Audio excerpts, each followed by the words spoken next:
Welcome to Deacon Harold Burke-Sivers Walk by Faith Wednesday webinar, where Deacon Harold and guests explore our Catholic faith through passionate discussion.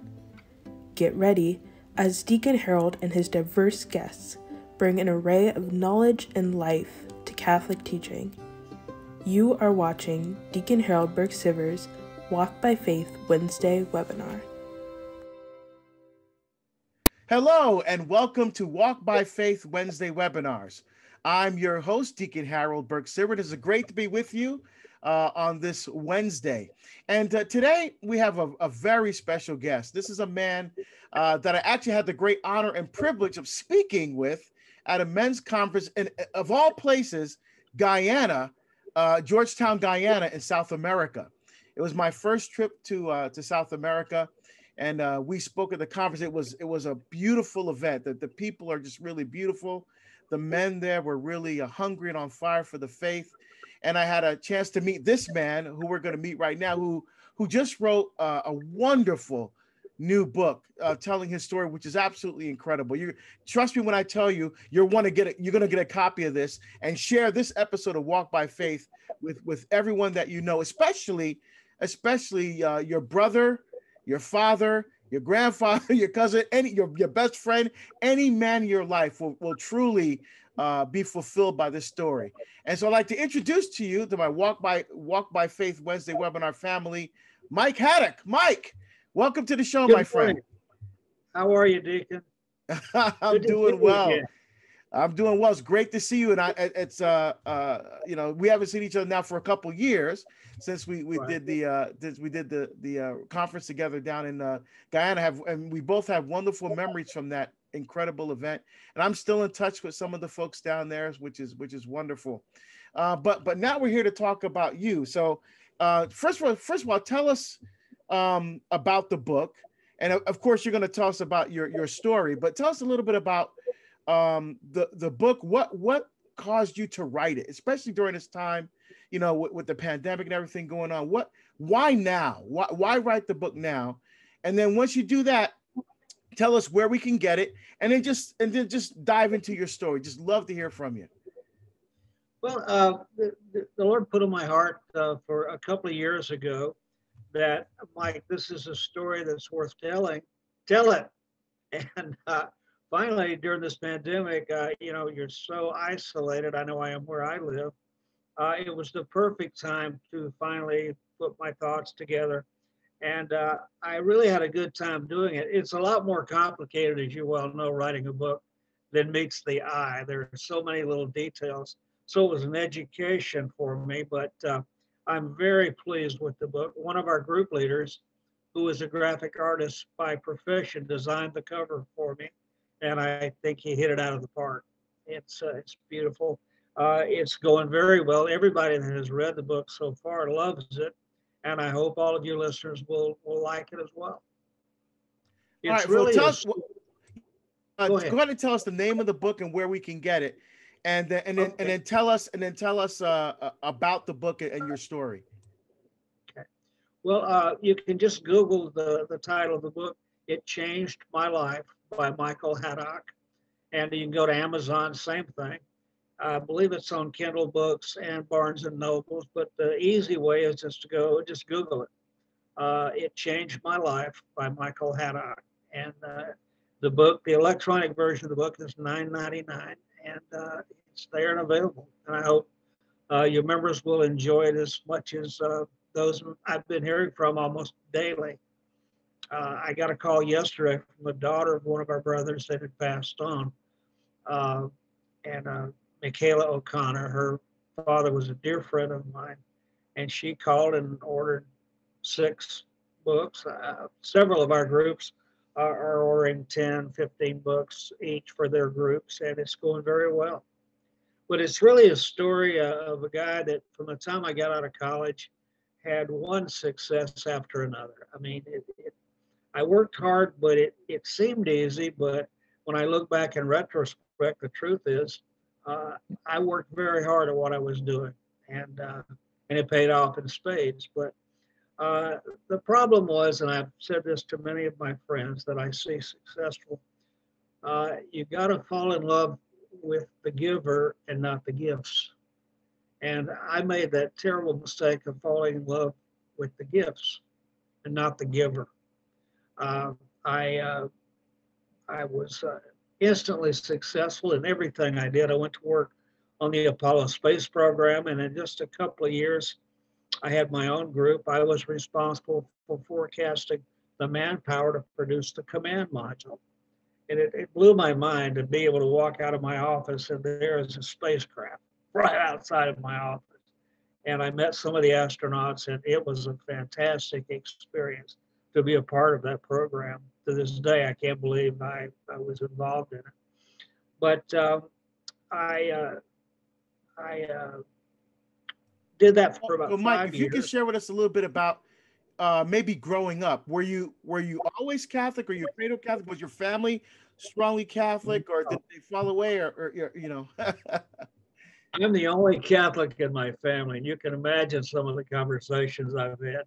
I grew up in a little town in the panhandle of Florida, the northwest corner of Florida, affectionately known as Hurricane Alley. And the place gets hammered about once a year with a hurricane. But it was really an iconic little town, like a Norman Rockwell painting. It was an incredible place to grow up. My my parents were divorced when I was very young, and I was raised by my grandparents. And my dad was off to the war, and he became a very highly decorated combat pilot in World War II. His tour began in June of '44, and they were bombing right out in front of the Allied Expeditionary Forces, right out in front of the Normandy invasion forces. And I've always been a history nut, and especially things about World War II. One of my brothers served in the Vietnam War. He was a door gunner in a helicopter and got the Purple Heart. Because of I had a top secret clearance when I worked on the Apollo program, and that clearance kept me out of the war. I came within about 2 weeks of being drafted, and apparently the Lord had a different plan for me. But that was an exciting time, and I got tired of working for other people, believe it or not, even though I loved the job. And I was an arrogant little son of a gun in those days. I thought I knew everything. And I kept thinking I could do this job better than my bosses. So my boss and I went out and we started a van conversion business. And it was an instant success. We got interested in van conversions because we rode dirt bikes. And, you slept in the van. And that's how I got started. He got a van done by another company, and he came over one day and we took the van apart because we're cost analysts, and we laid all the pieces out of my front yard. We priced it out, and I said, "What did you pay for this?" They told me, and I said, "We could do this," and we did. And but after about a year of being partners with him, it wasn't working. He had a different value system than I did. Still a good friend, but we just saw the world through different lenses. And I started a custom paint business. And that was a time, especially in California, when everybody wanted a mural on the side of their vans, the fancy aftermarket wheels and tires. And this thing exploded onto the scene. It's still the biggest custom paint operation, I believe, in the United States. There was nothing close to it. We were painting 40 vans a week. And my biggest customer was right around the corner from my shop. He became my best and dearest friend. And we just lost him to lung cancer last week. And my heart is still heavy from that loss. But he introduced me to what I call the good life, the country club life, and hobnobbing with the rich and famous, which I was not. But I played golf with him and then started playing in celebrity golf tournaments, played with movie stars. I played in the LA Open Pro-Am twice and the Andy Williams San Diego Open twice, and met all these movie stars. Met Charlie Pride, had a blast playing golf with him. Charlie just passed away recently. But that lifestyle, and when I got into off-road racing, driving dirt cars, and Mexico, but primarily in Nevada. And race car drivers, like musicians, attract women like flies. And I fell into that lifestyle, Deacon Harold, and it's the biggest regret of my life. Uh, I was living a terrible lifestyle. With all that success, I'd lost my focus, and my focus was on living on the wrong side of the tracks, if you know what I mean. Compromised my value, my moral compass was out the window, and all these things, they all have a shelf life, I call it. And I knew deep down in my heart that my business, like any other fad, especially the automotive business, definitely has a shelf life.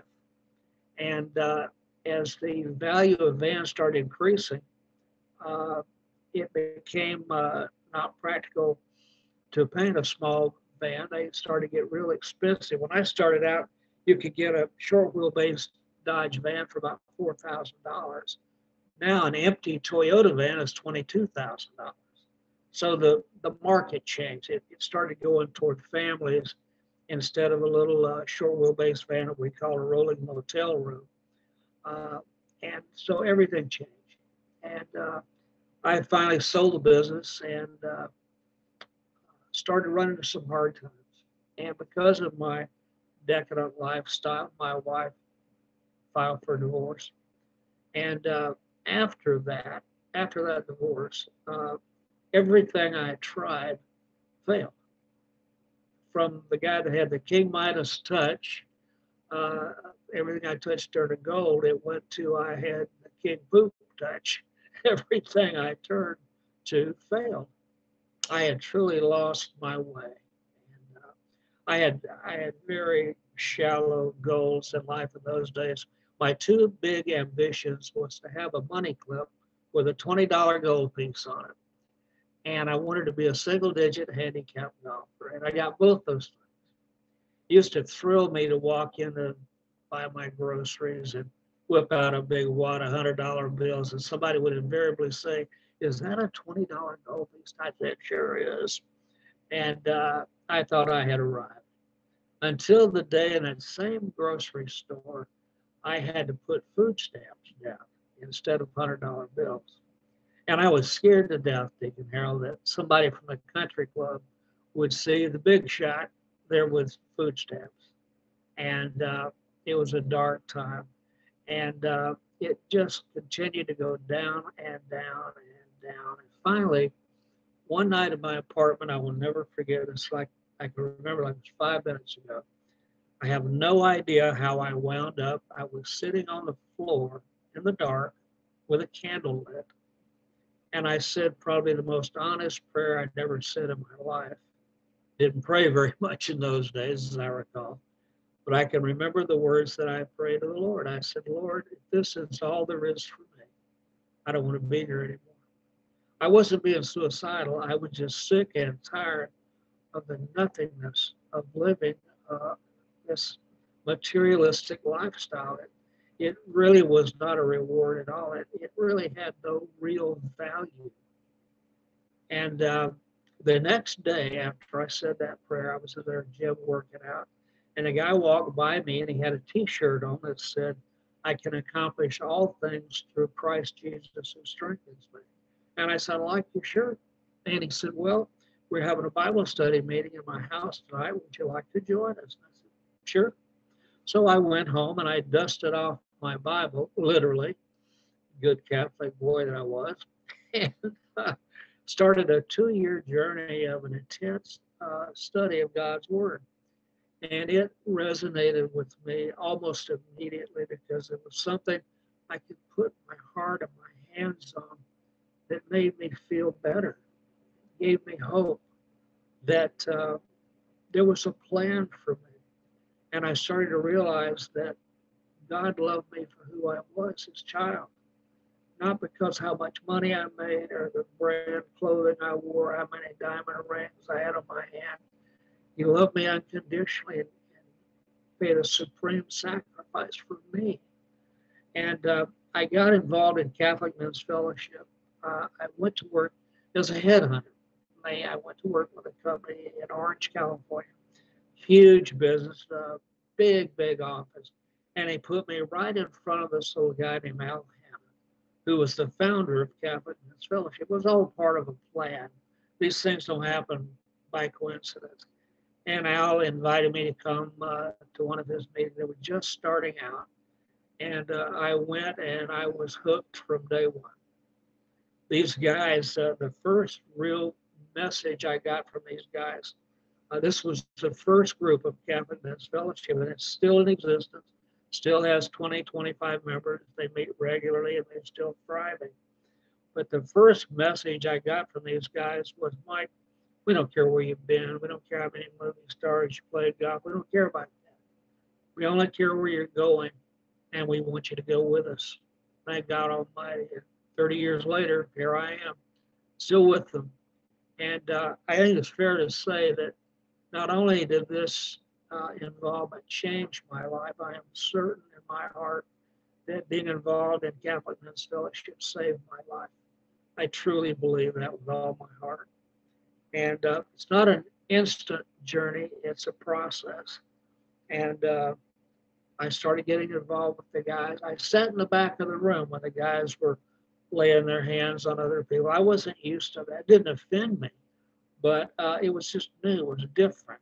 And I sat in the back of the room. I wasn't sure about this laying on of hands and so forth. But finally, Al asked me to come up in front of the room, and they laid hands on me and prayed for me, and it melted my heart. But I want to digress for a moment. When Al and I were working together, I sat right in front of him in this recruiting business. And one day I had bill collectors calling me and pounding on me and threatening me. And I got so mad with these guys, it just used to drive me crazy. And finally one day, my chest started hurting and I felt like I had the weight of the world laying on my chest. And I turned around to Al and I said, I got to get out of here. I don't know what's going on, but I got to get out of here.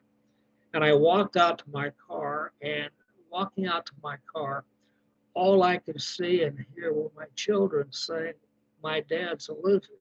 He can't hack it anymore. And it was the worst moment I can ever remember in my entire life. And I got to my car, and there was a hand on my shoulder, and it was Al. And I turned around, and he put his hand on my heart, and he prayed for me. I don't have a clue what he prayed, but what I heard with my heart was, I love you, brother, and God loves you.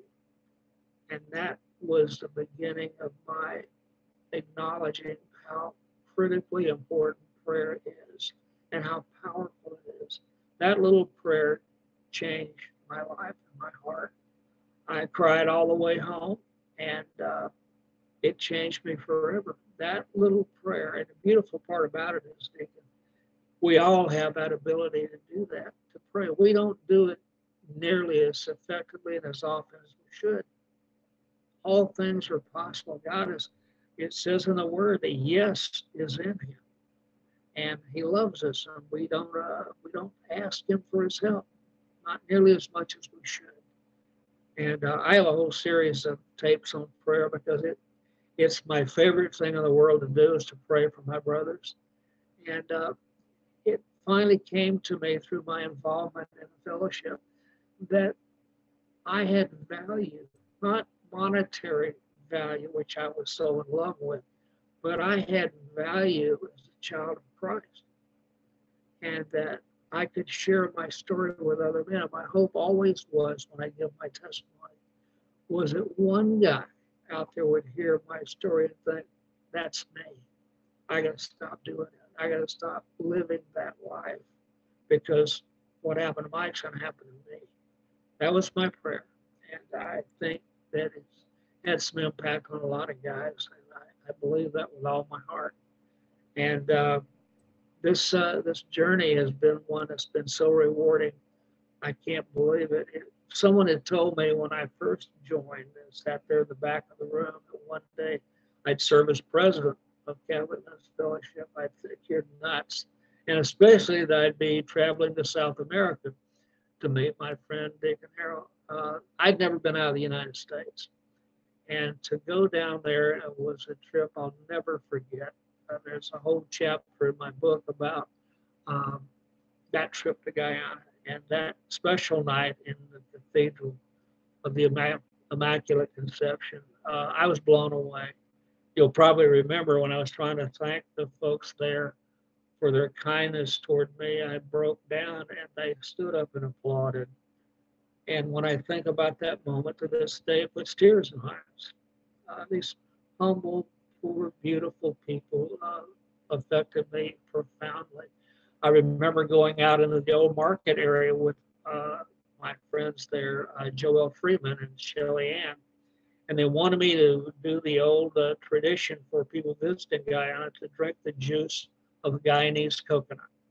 And they took me down to this place. It was a, sort of a seedy area. I wouldn't have gone by myself, but there was a little stand there, and a guy had nothing but coconuts. He had a machete that you could shave with, and he whacked this thing open, and he had the most beautiful, incredible smile I've ever seen on a man. He had 3 gold teeth, and I couldn't help but that smile was just. I thought, what a beautiful man. And when we finished, I'm about to leave, and I said, "You look like a happy man to me." And he looked me straight in the eye and he said, "I have a great life." And you could look at the man by his appearance. You could tell this was not a man of means. He was just a working guy trying to make a living, selling coconuts. And it touched my heart that living that life, his real values were spiritual values, which I was just finally coming to realize that money can't buy real peace and happiness. It just can't. It's an old tried expression, but having been there and having made a lot of money, it can be a hollow existence if you don't have Christ in your life. And I thought, what a beautiful man. I bet that smile touched a lot of hearts. Here he was just struggling to keep his nose above water. But that trip profoundly affected me. And I'll never forget sharing those moments with you, Deacon Harold.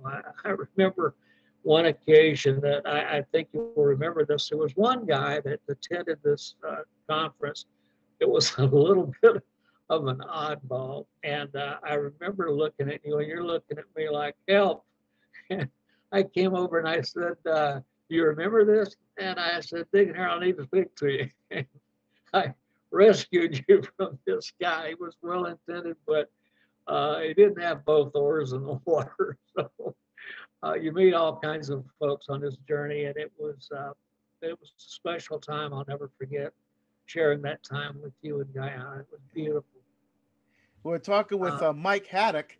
Mike Haddock was wonderful. Tell us about your book again and where people can pick it up. Okay, it's you can go on Amazon and just enter the words of the title of the book is "It Changed My Life" by Michael Haddock, and or you can just Google it and it'll come up. The electronic version of the book is $9.99, and it's available, I believe, on Kindle books and Barnes and Nobles, or you can just Google it and it'll come up. One of our group leaders in Catholic Men's Fellowship, Bill Kinsey, designed the cover, and I love it. And he said, you need some name recognition. I wouldn't have put my name up in big letters like he did, but it's working, and I'm very proud of the book. I really am. It's well worth the investment. I hope it touches the hearts of the men who read it as much as it did this man who wrote it. It was a journey of a lifetime, and I'm not done. So. Well, we always say that God works in his time, and God's timing is always perfect. And it seems to me, Mike, that that your wonderful book, "It Changed My Life," is happening, has come out at a time during this pandemic when many men are facing tremendous, well, all of us, men and women, are facing tremendous challenges, families, but particularly because both of us have ministries that are, that include men or geared toward men. Not being able to provide financially for their families. Some even losing their businesses. The increase in stress within the family because everyone's been together for so long, the increase in internet pornography, not being able to attend the holy sacrifice of the mass regularly, or even to do the men's groups, although some of them have pivoted to virtual. So I think your book is coming out at a time, and especially during it now, we have this the year of St. Joseph. It's coming out at a time where I think it's extremely important that as many men as possible hear this message, because your story is a message of hope. And that's what we need in this time. People are stressed, people are anxious, people are angry, and there's so much turmoil, not just in people's individual lives, but throughout our country. So I think your book could be truly a source of healing. I couldn't agree more with Deacon Harold. It's and one of the things, and I talk about it in the book. I believe at this time of separation, there's an old saying, absence makes the heart grow fonder. I believe that when we get through this, and we will, I believe it's going to draw us closer together more than ever. I can't tell you how much I miss being with my brothers. We can have a Zoom board meeting or whatever. It's not the same, as you said at the beginning. It's not the same as sitting with a brother and looking him in the eye. It's just not the same. And I believe that when this pandemic is over with, we're going to enjoy each other's company more than ever, and we're going to appreciate each other more than ever. I miss my friends in CMF tremendously. And I was telling Gil already, our new president, who you met in Dallas, I was telling Gil that we're going to see a new surge of interest in what we're all about, because I agree with you. I think the book is about hope. And without hope, we become desperate people, and desperate people do stupid things. I've also been a big believer, Deacon Harold, of encouraging our group leaders to do a teaching from the catechism about what the church really believes. Because what you hear on fake news, and it is fake news, let's be honest about it. The Catholic Church is, there's so much misinformation about our faith that I've encouraged our group leaders to teach from the catechism, from our catechism. Because you might be surprised, I know you're not because you know the word, but our church is beautiful, the things that we believe, but I think the average Catholic man, I include myself, doesn't know squat about what our church really believes, about things like the sacrament of marriage, what we believe and why. We need to educate ourselves about what we say we believe, and I think we missed the mark there. I really believe that. Yeah, I think what you're saying is extremely important, and and I think what I love about our Catholic faith, especially our humanity, is that we are mind and body composites, right? And one of the things that I love about what you do in your book is you make yourself vulnerable. When we see Jesus on the cross, the society will look at that cross and say, "Look at that weak, defeated man." But we remember what Paul says in 2 Corinthians. He was afflicted with some kind of illness or weakness. We don't know what it was. But he said, and he said, God came to him and said, "My power is made perfect in weakness." Right? Therefore, I'm content with weaknesses and hardships and calamities, because when I'm weak, it's then that I'm strong. It's because we have to realize that our strength does not come from ourselves. It comes from Christ. And the way you really acknowledge that strength is when you make yourself vulnerable. So in your book, you talk about things that happened to you that many men would be embarrassed by, right? But I think it's that beautiful gift of vulnerability, helping men to recognize that your strength doesn't come from yourself, it comes from Christ. And when you show that, when you write about that so beautifully, as you did in your book, it changed my life. I think this book will really begin the path for men to be able to change their lives and to orient their lives toward their ultimate end and fulfillment and happiness, which is a deep, intimate, personal relationship with Jesus Christ. Amen. Said that very well. Well, I hope the guys will enjoy this book, because it was a labor of love, and I don't know where I'd be today without being involved in CMF, and without my relationship with Christ, I can't imagine what that would be like, nor do I want to know. We are in challenging times, and we have to defend our church. That's why I think it's so important, as I said earlier, to start educating ourselves about what our church stands for. Christ founded this church. You know, when he asked Peter, "Who do you say I am?" I said, "You are the Messiah." And he said, "You are the rock on which I'll build my church." Try to tell that to a free will Southern Baptist that Christ founded the Catholic Church. Good luck. But it's also a time, Deacon Harold, where I think we've got to put aside this Protestant, Catholic, Republican, Democrat, Jew, or Gentile, and start coming together as God's children and join hands. We've got to start reaching across old lines, old barriers, and this terrible moment we're in our country, racism thing. That word is thrown around so often. I can tell you for a fact that most of the people who call one another racist don't know a thing about racism. I can tell you for a fact that growing up in the Deep South in the early 50s, I know what racism looks like. I can remember as a child in the bus station there at home, the Greyhound bus station, there were 3 bathrooms. One was men, one was women, and one was colored. And I asked my grandmother once, I said, "Why is that?" When I was about 8 or 9 years old, she said, "That's just the way it is." And I thought, wow, I didn't understand it. I knew I didn't like it. I can tell you a great story about my grandfather, which brings that home. He worked for the Florida Public Utilities Company in this little small town. And if you got your lights turned off, you had to come see Mr. Claude to get your lights turned back on. And one night we were having dinner, and it was a terrible night outside. It was raining and windy and cold. It was a real stormy night. And in the South, in those days, there was a tradition where a man of color had to come to the back door of a white man's house. Pathetic as it sounds, that was the tradition. And there was a knock at the back door. And I will never forget, I called my grandfather Daddy because he raised me. Daddy went to the back door, and I heard him say, "When you come to my house, you come to the front door like everybody else." And he slammed the door. Came back in and sat down. His face was red. He was really animated. And in a minute, there was a knock at the front door. It's a true story.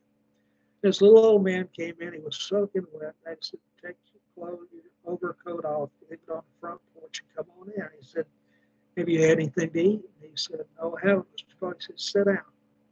Well, in the early 50s, to have a black man sit down and have dinner with you was unheard of. There would have been people that would have fallen out of their chair. But that moment still resonates in my heart this day. When you come to my house, you come to the front door like everybody else. I could not have been more proud of him. But that's the mindset we've got to adopt in this day and age. Quit calling people's names.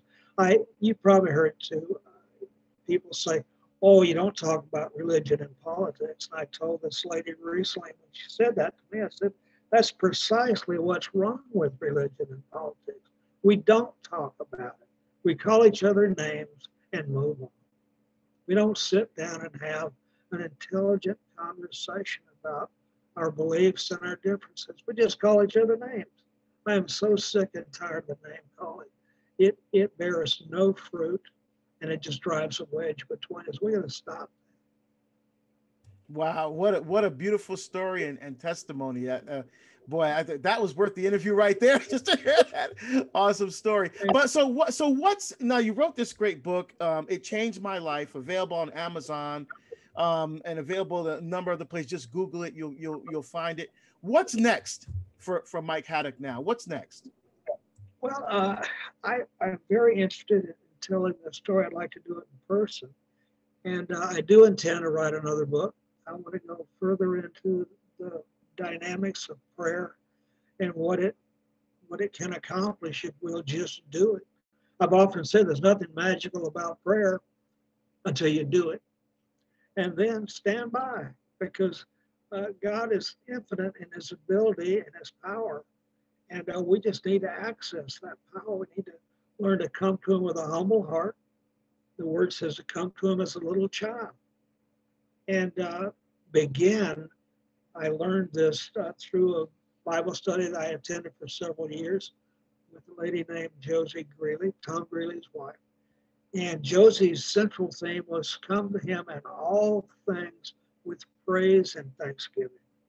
Typically, we come to the Lord with a prayer petition. We're asking for something.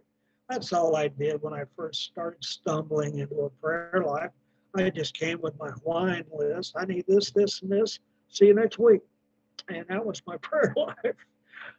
But if you will start to your prayers by coming to him and thanking him for what he's already done in your life, it steals the power of that 5% that's not too good.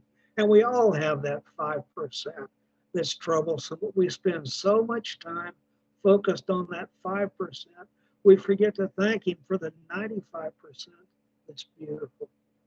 I remember a teaching that Father Santan Pinto gave us several years ago in a retreat. He worked with Mother Teresa for 10 years in Calcutta, and unfortunately, Father Pinto was killed in a traffic accident in India a couple of years ago. He was a beautiful man, but he had an exercise he would have you do, and he'd have you go out in your backyard and sit and see how many different shades of green you can identify.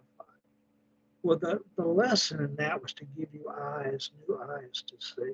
And I ask this of the Lord often, give me new eyes to see the blessings that you've already given me. Instead of getting focused on what's wrong in my life, give me an attitude of gratitude about what's fantastic. And I think it's fair to say within most of us, what's good in our life far outweighs what's not so good.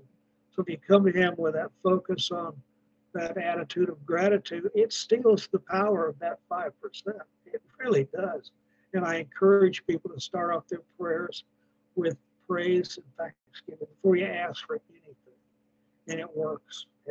It's changed my whole approach to prayer. It really has. And I'm grateful to Josie for teaching me. It's counterintuitive. It's not what you would typically think of when you're having problems and you need some help. You're not going to come to him ordinarily thanking him. You come into, I need some help. I need this. I need that. But try this. This works. It is awesome. It's powerful. That's awesome, Mike. And boy, and when you do write that book, let me know. So we'll have you back on to talk about that as well. But you've been it's been great to have you on the show, Mike. Really. Again, tell us one more time the name of the book and where people can get it. Okay, it's called "It Changed My Life" by Michael Haddock. You can just Google it and it'll pop up, or you can go to Amazon, Kindle books, and Barnes and Nobles. It's the electronic version of the book.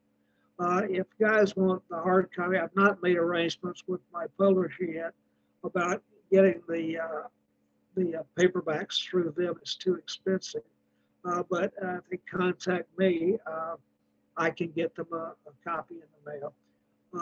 You can just email me at Mike, M-I-K-E, .cmf, and the number 1, at outlook.com.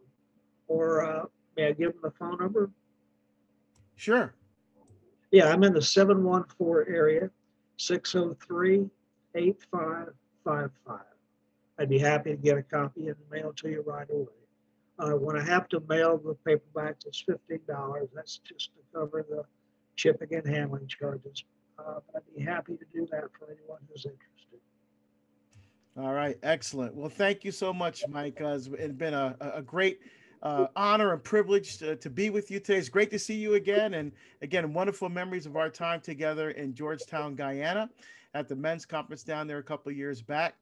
And I want to thank all of you for joining me on the Walk by Faith Wednesday webinar with Deacon Harold.